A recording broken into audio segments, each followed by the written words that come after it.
On today's Firefly on Tour vlog, I'm going to show you where we stayed in Mont Saint Michel. The first stop when you take the shuttle is where we're going to stay for overnight. Let's go!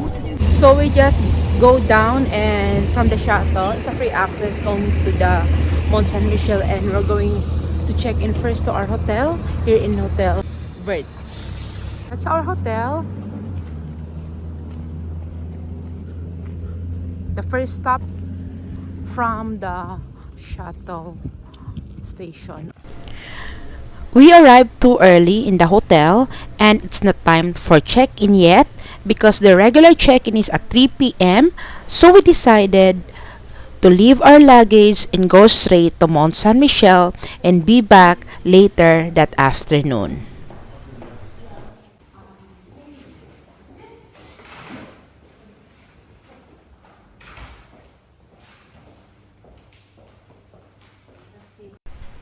This is our hotel outside the Mont Saint Michel, where you can find Les Galeries de Mont Saint Michel. Aside from that, we will not get lost because there are many cow statues outside the hotel. This hotel is called Hotel Vert. Let's explore outside the area of our hotel. Inside the gallery of the Mont Saint Michel, you can find a souvenir shop, food shop, coffee, and pastry shop. Outside or opposite is the Mercure Hotel, and there are also other hotels nearby like Hotel Auberg and Hotel Relay. This one is a Salicorne or Salicorn, and it is open late in the afternoon till evening. Aside from that, this is the first shuttle bus stop where you can ride and alight opposite the Galerie de Mont Saint Michel.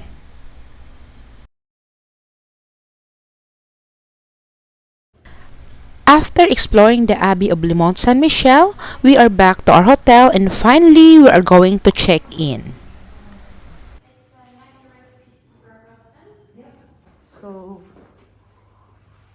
going to our room now. We are going to our room now here in Hotel Vert in Mont Saint Michel.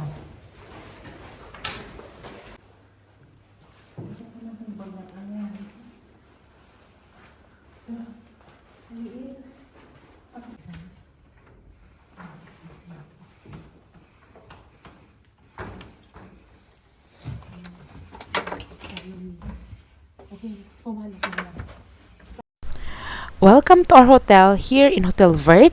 Let's do a quick room tour. It has two single beds. It is clean, nice and cozy. There is an extra mattress and pillow, the hangers, the safe, and a cabinet. Outside the window, you can see a park or a garden that you can explore if you have time. There is also a television. Aside from that, there is a drying rack for your clothes, a warmer or heater installed, a working table, and a chair. Now let's go to the bathroom or the toilet. There are towels, bathtub, the sink and the mirror, hair blower or hair dryer, bathroom tissue, paper cups, soap, bath soap and gel,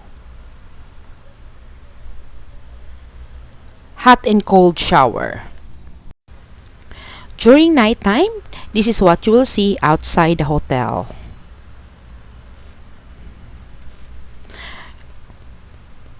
There are restaurants, tea rooms, bar, and other shops open during nighttime.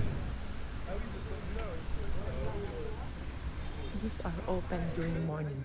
This time only. So from the other side, this is what you see. It's Mercure. So we're going to eat here.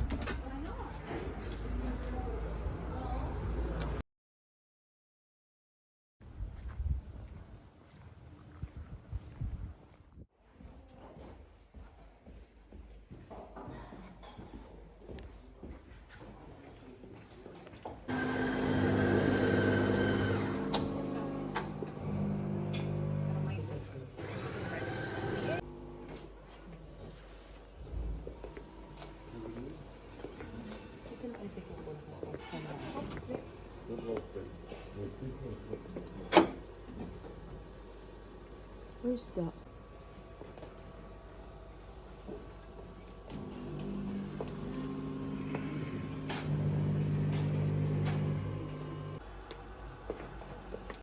Good morning, guys. Today is our last day here in Mont Saint Michel, and we're staying here at Hotel Vert. This is the outside of Hotel Vert. I'm going to show you.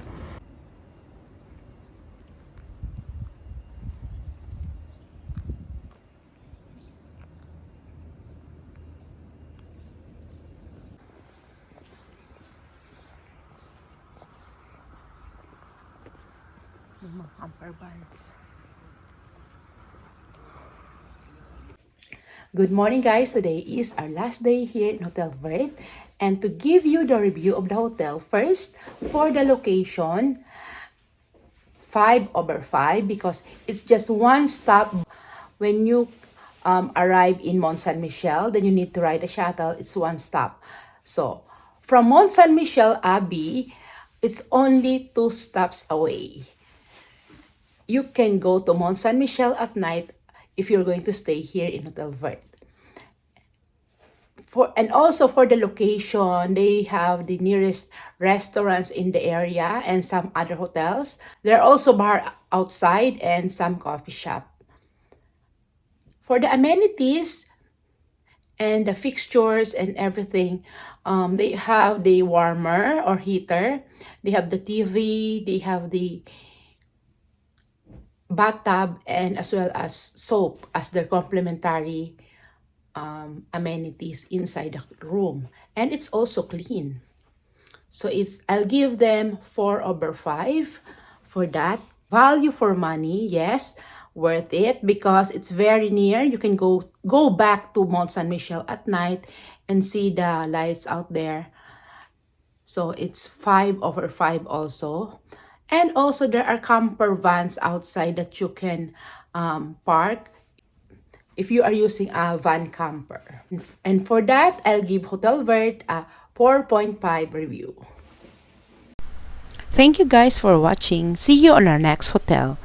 Don't forget to like and subscribe.